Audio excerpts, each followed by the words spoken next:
narsa tayyor qilgan, lekin uzun emas ama az bir narsa. Bunu başlaşdan avval biraz o'zimning ta'sirini oldin sizlarga o'rtoqlashishni to'g'ri ko'rdim. Hammamizdan xabar bo'lganidek, biz xush xabar anglab boqmagan xeyli vaqt o'tib ketdi. Mayli polis bo'lsin, ijtimoiy taraqqilar bo'lsin, yoki jamiyatimizdagi shaxsiy, ijtimoiy, siyosiy voqealar bo'lsin, har doim biz ko'nglimizni g'ash qiladigan va musibatlar bilan to'lgan fojiali xabardan anglab o'zimizga javob berdik. Mayli paydahtaki yerleşlerimizden Xitoyga qaytarilish bo'lsin va yoki biz umid qilgan davlatlarniki bizning zihnimizga nurg'ulgan bayonotlarni jakarlash bo'lsin va yoki yaqinda biz Xitoyning qarshisiga chiqib chiqadi deyotgan Amerika hukumatiniki Suriyaning qabul qilish va uningga yurgizgan jazolarni bekor qilishning eng muhim shartlaridan birisini devletinde hukuk bergen chet elliklerini derhal amaldan kaldırıştan ibaret bir şartla koyuş oluşan nurgulluğun facialık ve bizni düşkünleştirdiğin Müslümanlardan haberler etrafımızda yığıp geldi. Biz bu yüzgün tergençimizde, Facebook'ta oturgan vaktimizde halkımızdan hepimiz ümitsizlik çöp ketendek. Özünün rehberlerine, ölümalarına işenmeydiğindek. Ama adam kollektif tutuluştan ümidini üzüp şahsi özünün bir kişilik hayatını yaşadıkları üstündeki vakitleri boyutmadı. Yani birileri bizni şu dönemdeki merkezleştirip şu gayeye maksat yetmekçiydi. Ama ben bugün yana şu sorunda mınılan kardeşlerimizden şu saatte ya da şu mescidi ibadet kılış için ölümalarımızdan çağırılan avaz koşup çiftlerden patlanan halde turvatlarındaki beni kaydını ümitlendirdi. Ben aşırı dedik olmuş gerek halkımız buna yokken. Halkımız yanılan çoğunlarımızdan, ulamalarımızdan katlı ümitlerini arzulamıştır iken. Allah subhanahu wa ta'ala çoğunlarımız, yaşlarımız, avam halkımız, baylarımız, küçüklerimiz hemimizden birleşip kaydıdın bir ümit çoğulgan halinde bir tırılış fırsatını yarışını istiyoruz.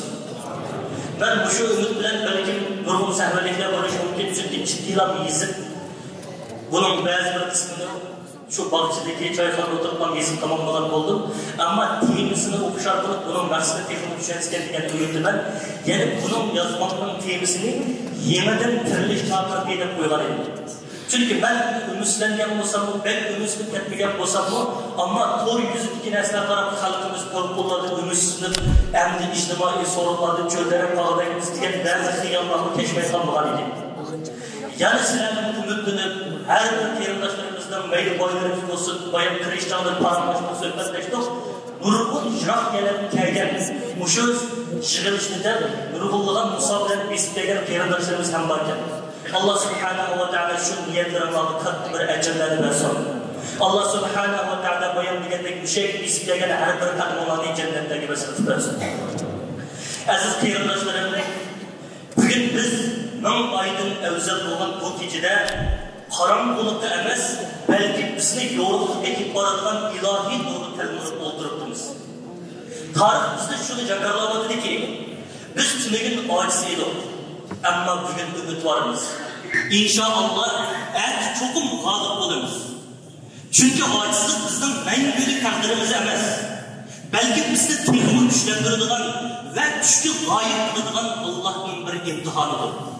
Aslida biz ojiz emas, faqat uyg'unishga, ruhlanishga, amal qilishga, qaddimizni qaytadan ko'tarishga, to'xtamasdan olg'a qarab menishga haqli Uyg'ur naslimiz. Uyg'ur musulmonlarimiz, qodir Allohga iymon etgan har birimiz islomiy jamoatimiz. Payg'ambarimiz Mekkada ojiz edi. Hira g'orida mahbus edi. Ammo Allohning nusrati kelganda butun olamni o'zgartirishga vasila bo'ldi. Mana bugunmi Rasulullohga xitob qilgan o'xshash vahiy bizga nido qilmoqda. Va la tahinu va la tahzanu va antumul a'launa in kuntum mu'minin.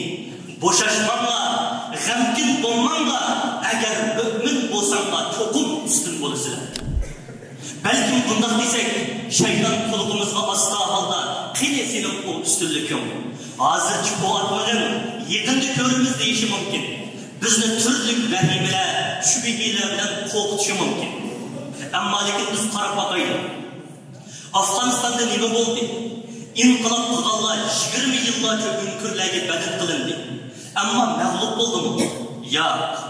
Belki ular yeni tanımın kuş işaretiga, yeni başlanışның ümit nuru toldi. Suriyada nima bo'ldi? İnqilab qilganlar 13 yil muhasiraga mahkum qilindi. Ammo mag'lub bo'ldimi? Yo'q.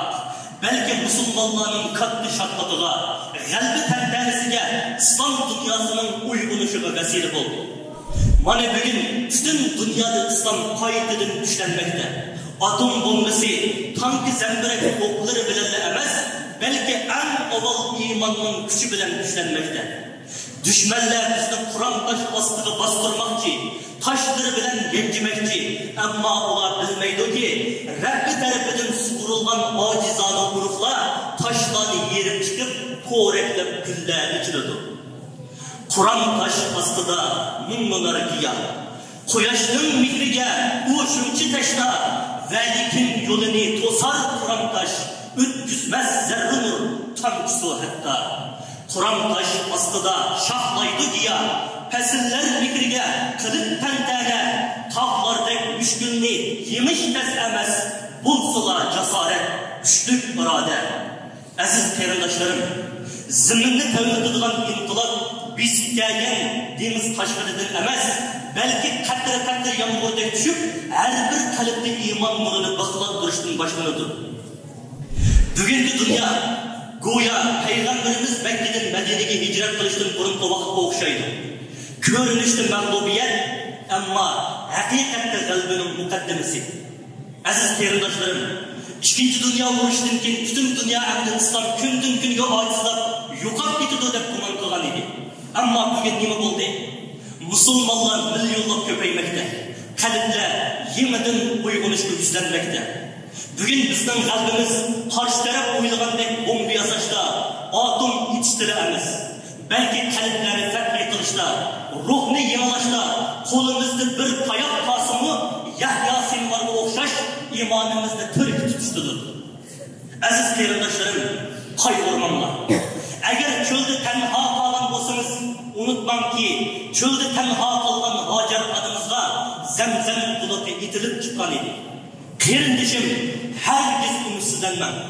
Agar yo'limiz qorong'u bo'lib ko'rinib qolgan bo'lsa, shuni unutmangki, Musa alayhissalom Nil daryosining oldida nima qilarini bilolmay, tantirab turganida Osi bilan dengizni bir urush bilan Alloh dengizni ikkiga ayirgan edi. Aziz qarindishim, shuni unutmangki, Qur'oni Karimda Alloh subhanahu va taolo bizga 3 holatda va'da qilgan. Va kana haqqan alayna nasrul mu'minin. Mu'minlarga yordam qilish bizning ustimizga haqdir.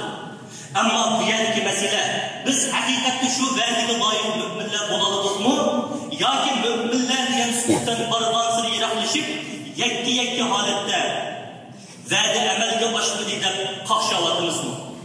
İnşallah biz özümüzde Allah'ın vəzisi layık şekilde kurup çıkışa hərəkət qısaq, Allah'ın vəzisi çoxum əməldə aşıdır. Allah subhanahu wa ta'ala şundaq deyir. İnna Allaha la yuxliful mi'ad. Şəksiz ki Allah vəzisiga hər bizni xilaf qılmaydı. Bugünkü bu Kadir gecesinde bizden dualarımız ruhimizni güçlendirdiğin, kalbimizni müstehkemleydiğin, irademizni polatdek çımıtıdığın vesiledir. Çünkü biz hayatımızda çıkılı insan bulamayız. Ya karanlıktan baysuğucular, ya ki karanlıkta şam yapıcılar.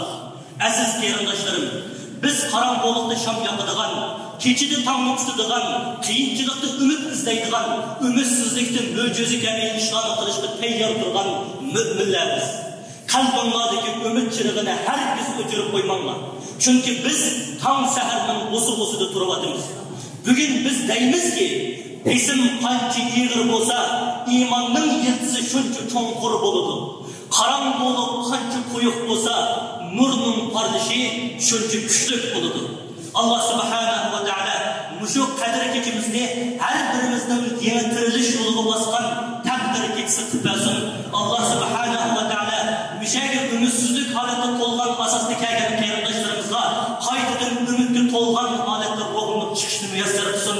Allah subhanahu va taolo bugungi mushu ibodatlarimizni dargohimizda qabul qilsin. Sabr qilib olgan barcha qarindoshlarimizdan Alloh rozi bo'lsin. Assalomu alaykum va rahmatullohi va barakatuh.